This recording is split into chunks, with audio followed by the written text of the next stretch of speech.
कोई कहने वाला और कोई सुनने वाला हो तो बन जाए बात। मैं खुशहाल आर्या अपनी नई कविता के साथ। मेरे लिए कविताएं क्या है, कविताओं का क्या महत्व है, मैं अपनी कविता के माध्यम से बताता हूँ। मेरी आज की कविता का शीर्षक है कविताएं लिखता हूँ, पढ़ोगे क्या।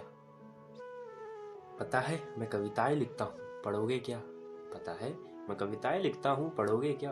कभी खट्टा कभी मीठा कभी चटपटा लिख लेता हूँ।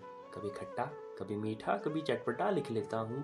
कभी तो लिखता हूँ सीधा पर कभी अटपटा लिख लेता हूँ। मेरी कविता पढ़कर इस पर 4 चांद जड़ोगे क्या। मेरी कविता पढ़कर इस पर 4 चांद जड़ोगे क्या। पता है मैं कविताएं लिखता हूँ, पढ़ोगे क्या। पहले कविता लिखने का शौक नहीं था, फिर अचानक इससे लगाव सा हो गया। पहले कविता लिखने का शौक नहीं था, फिर अचानक इससे लगाव सा हो गया। न जाने ये लगाव कब इश्क में बदल गया, मानो बिना दर्द के दिल पर कोई घाव सा हो गया। इतना तो ठीक है जरा आगे भी बढ़ोगे क्या।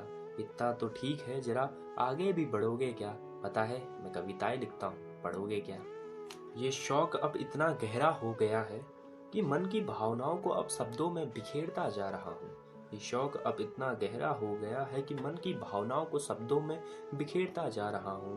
पता नहीं ये कविताएं मुझे संवार रही हैं या मैं इन कविताओं को समेटता जा रहा हूँ। शब्दों से मैंने अब दोस्ती कर ली है, शब्दों से मैंने अब दोस्ती कर ली है। मुझसे शब्दों में लड़ोगे क्या। पता है मैं कविताएं लिखता हूँ, पढ़ोगे क्या। कविताएं मेरे जीवन का हिस्सा सा बन गई है, इनके बिना ये जिंदगी वीरान सुनसान सी लगती है।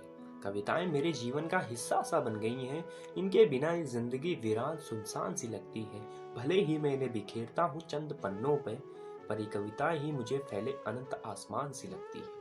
एक जौहरी की तरह इस पर हीरे मोती गढ़ोगे क्या। एक जौहरी की तरह इस पर हीरे मोती गढ़ोगे क्या। पता है मैं कविताएं लिखता हूँ, पढ़ोगे क्या। कभी खट्टा कभी मीठा कभी चटपटा लिख लेता हूँ। कभी खट्टा कभी मीठा कभी चटपटा लिख लेता हूँ। कभी तो लिखता हूँ सीधा पर कभी अटपटा लिख लेता हूँ। मेरी कविता पढ़कर इस पर 4 चांद जड़ोगे क्या।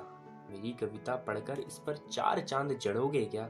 पता है मैं कविताएं लिखता हूँ, पढ़ोगे क्या। पता है मैं कविताएं लिखता हूँ, पढ़ोगे क्या।